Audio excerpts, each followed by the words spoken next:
C'est avec grand plaisir que j'ai répondu à l'invitation de me présenter devant vous aujourd'hui pour parler de la préoccupante situation qui sévit actuellement en Haïti.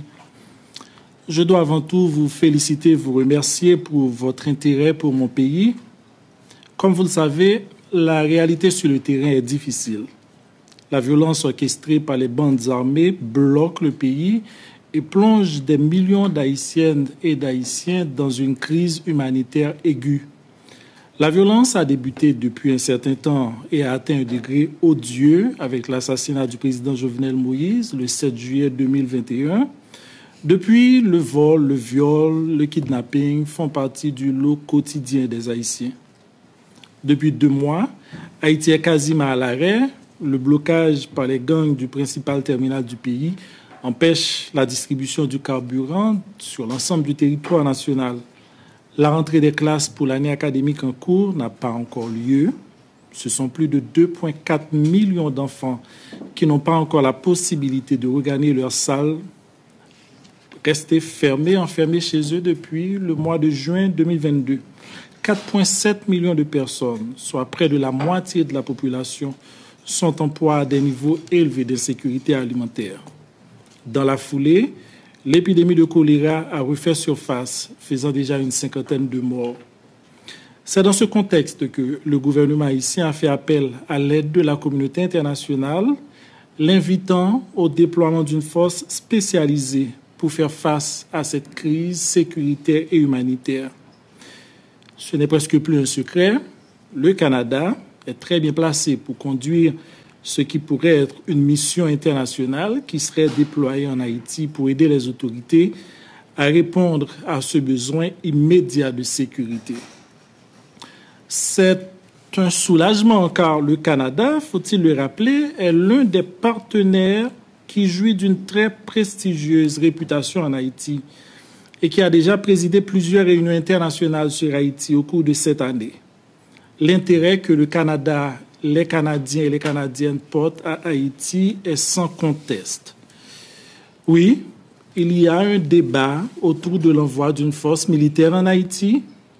D'abord, dans l'âme de n'importe quel Haïtien, une force étrangère n'est jamais la bienvenue dans le pays. D'ailleurs, c'est ainsi indiqué dans la première constitution, du moins depuis la première constitution du pays. Le Premier ministre lui-même a pendant longtemps publiquement écarté l'idée de demander une aide militaire internationale pour Haïti. En plus, il faut le reconnaître, les missions précédentes ont laissé pas mal de mauvais souvenirs. Je vois donc une occasion, certes pas des plus heureuses, mais une occasion quand même d'activer la solidarité internationale canadienne à l'égard d'Haïti. Cependant, cette solidarité ne doit pas se confiner aux seuls problèmes de sécurité. Elle doit s'élargir à des projets de construction ou reconstruction du pays. Elle peut être l'occasion d'aider Haïti à adresser certains défis majeurs générateurs du problème récurrent de l'instabilité. Par exemple, au sein d'une mission militaire canadienne, en plus des troupes et des blindés, il serait bien d'avoir aussi un contingent d'ingénieurs militaires et de matériel de construction. Car ce n'est pas possible pour que 12 ans après le tremblement de terre, la capitale haïtienne ne soit pas encore reconstruite. Le Canada a un formidable corps de génie qui peut aider en ce sens. Autre chose qu'il nous faut apprendre du passé, c'est que la démocratie n'est pas seulement le fonctionnement des institutions. Elle a ses corollaires, dont la justice, la lutte contre la corruption et la reddition des comptes. Un autre élément fondamental, l'économie. Plus de 80% de jeunes Haïtiens entre 18 et 30 ans ne travaillent pas. Leur seule porte de sortie, c'est soit l'immigration, soit le banditisme, soit la politique. J'en appelle donc le Canada à aider à mettre nos jeunes au travail.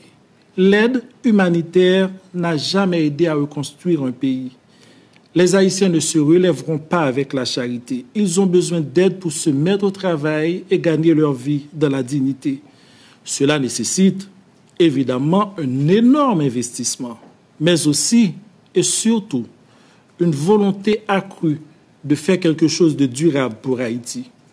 À la fin de la journée, Les Haïtiens comme moi seraient heureux d'entendre le Canada dire: quand nous avons débuté notre mission en Haïti, 60% de femmes n'avaient pas accès aux soins de santé, mais nos ingénieurs ont travaillé et ce chiffre a été réduit à 12%. Le chômage qui touche principalement les femmes et qui force les jeunes filles à se prostituer a été réduit à un niveau appréciable.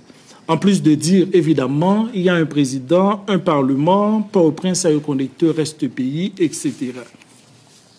Pour conclure, Monsieur le Président, j'aurai 49 ans la semaine prochaine. Et depuis que je suis entré à l'école secondaire en 1985, je n'ai jamais connu 7 années de stabilité en Haïti. 2 grandes interventions militaires et une dizaine de missions onusiennes depuis 1994.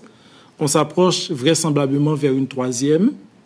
Si la communauté internationale, et en particulier le Canada, veut aider de manière à s'assurer de ne pas être de retour en Haïti d'ici 5 à 7 ans pour une nouvelle opération, il faut non seulement adresser les problèmes de sécurité maintenant, mais il faut aussi aider à camper les infrastructures et à construire l'économie du pays. Cela participera du prestige du Canada, cela aidera Haïti à se relever, cela donnera de l'espoir aux autres peuples vulnérables qui tournent leurs yeux vers les pays les plus développés pour un lendemain meilleur.